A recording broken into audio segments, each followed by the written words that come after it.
Oiê, meu nome é Sabrina BT e nós estamos no nosso dia 152 da jornada Leia a Bíblia inteira em um ano comigo. Hoje vamos ler os capítulos de número 28, 29 e 30 de Jó. Então, se você ainda não é inscrito, se inscreve aqui no canal, deixe seu like e compartilha esse playlist com os seus amigos.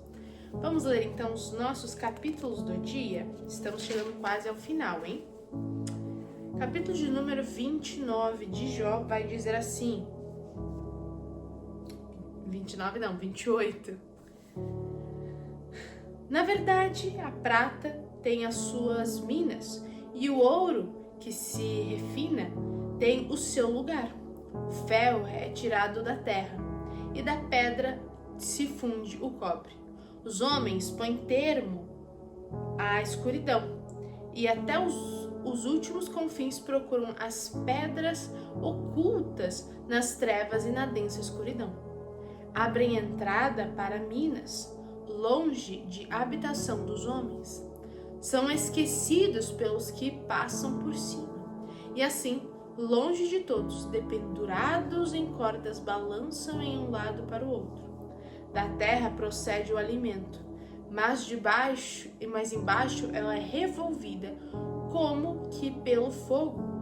Nas suas pedras se encontram safiras e a pó que contém ouro. Essa vereda, a ave de rapina a ignora e os olhos do falcão nunca a viram. Feras majestosas nunca pisaram essa vereda e nenhum leão passou por ali.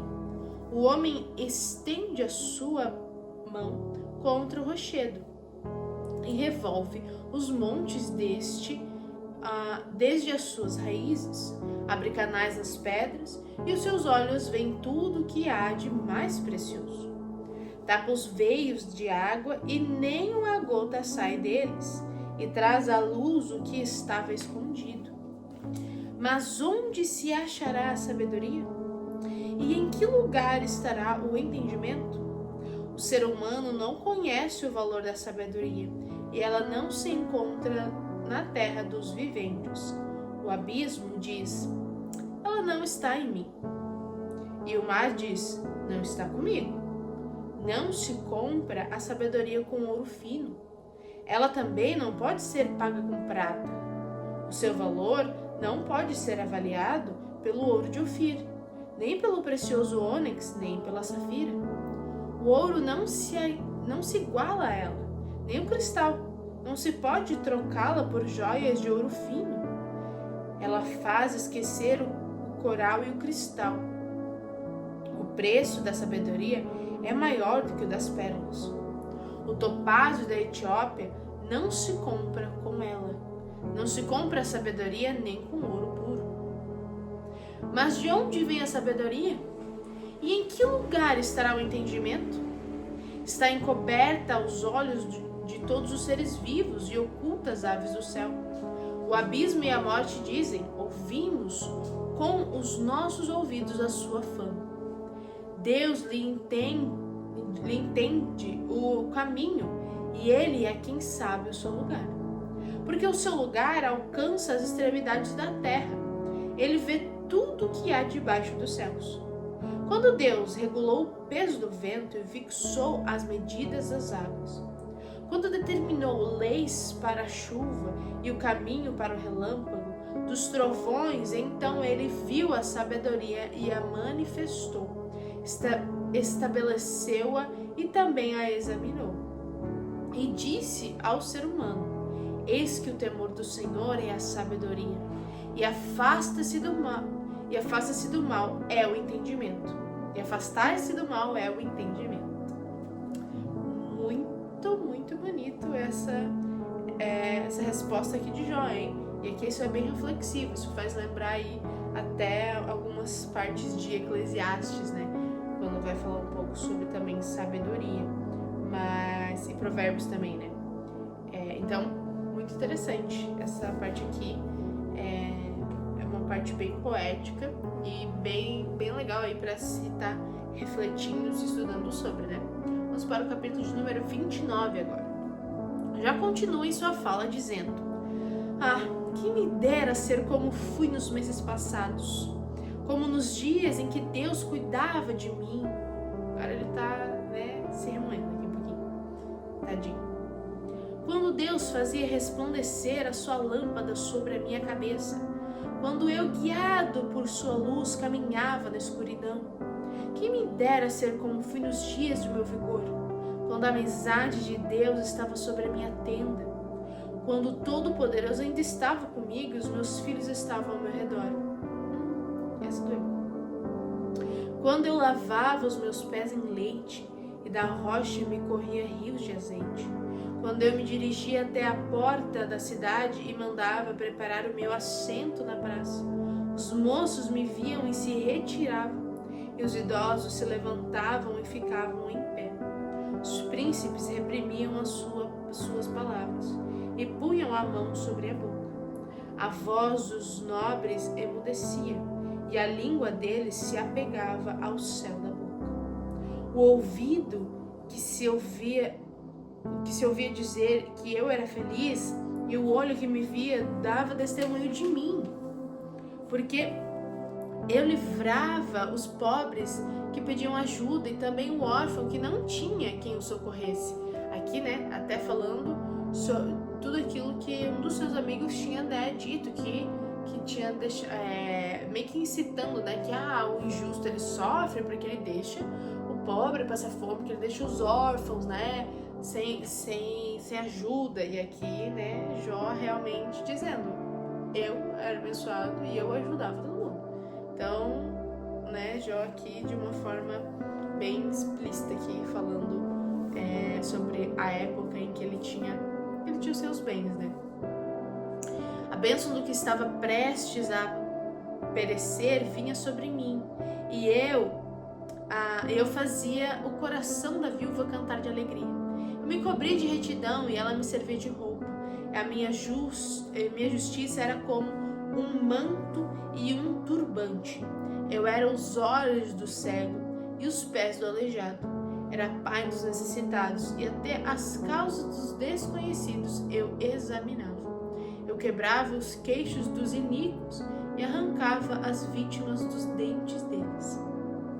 Eu dizia, vou morrer no meu ninho e multiplicarei os meus dias como a areia. As minhas raízes se estenderão até as águas e o orvalho ficará durante a noite sobre os meus ramos. A minha honra se renovará em mim e o meu arco se reforçará na minha mão. Os que me ouviam esperavam o meu conselho e guardavam silêncio para ouvi-lo. Depois que eu falava, não diziam nada. As minhas palavras caíam sobre eles como orvalho. Esperavam-me como se espera a chuva. Abriam a boca como para absorver a chuva fora de época. Quando eu sorria para eles, nem acreditavam. E à luz do meu rosto, eles não desprezavam.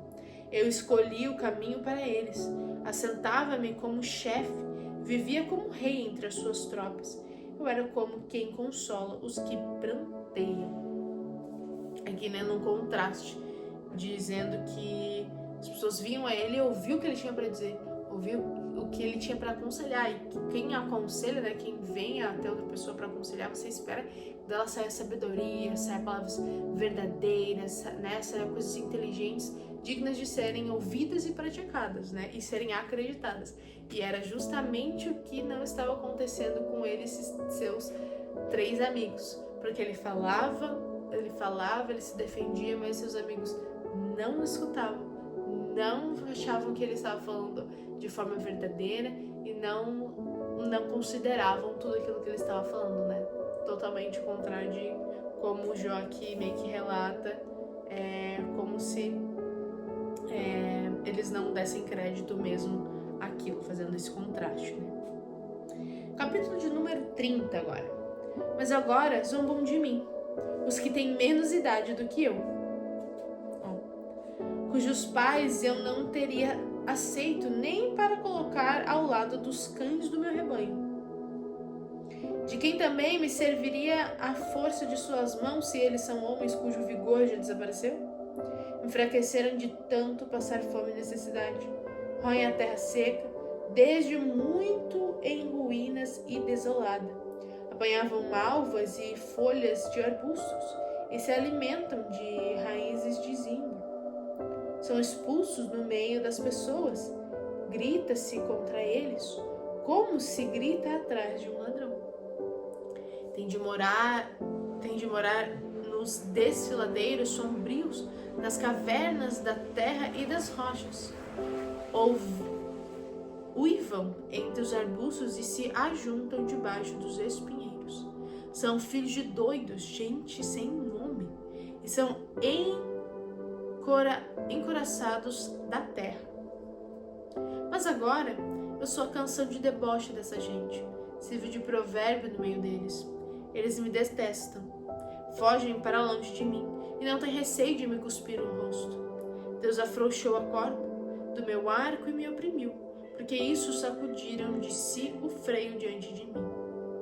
À minha direita se levanta um bando e me empurra, e contra mim prepara o seu caminho de destruição. Arruinam o meu caminho, promovem a minha destruição sem a ajuda de ninguém. Vêm contra mim como por uma grande brecha e se revolvem avante no meio das ruínas. Sobrevieram-me pavores. A minha honra é como que variada pelo vento, como nuvem passou a minha felicidade. Agora a minha alma se derrama dentro de mim. Os dias da aflição se apoderam de mim. A noite perfura os meus ossos e o mal que me corrói só descansa. Pela grande violência do meu mal está desfigurada a minha roupa, e este mal me envolve com a gola da minha túnica. Deus me lançou na lama e me tornei semelhante ao pó e à cinza. Clamo a ti, ó Deus, e não me respondes. Estou em pé, mas apenas olhas para mim. Tu fostes cruel comigo, e com a força da tua mão me atacas. Tu me levantas sobre o vento e me fazes cavalgá-lo. No estrondo da tempestade, me jogas de um lado para o outro, pois eu sei que me levarás à morte e à casa destinada a todos os vivos. Não é fato que de um montão de ruínas um homem estenderá sua mão, e na sua desventura não levantará um grito por socorro? Por acaso não chorei por aquele que atravessava dias difíceis?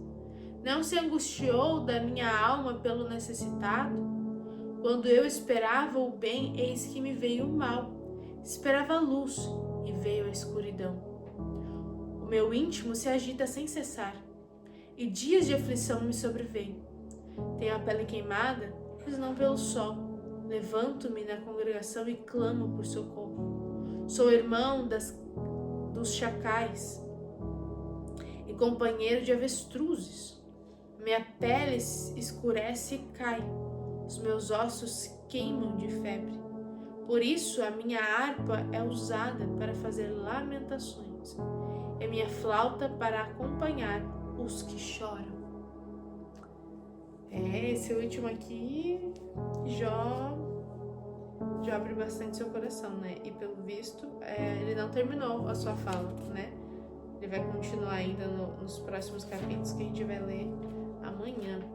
E aí aqui Jó, ele também começa a ser um pouco mais profundo sobre aquilo que ele estava passando, sobre as coisas que ele estava sentindo, né?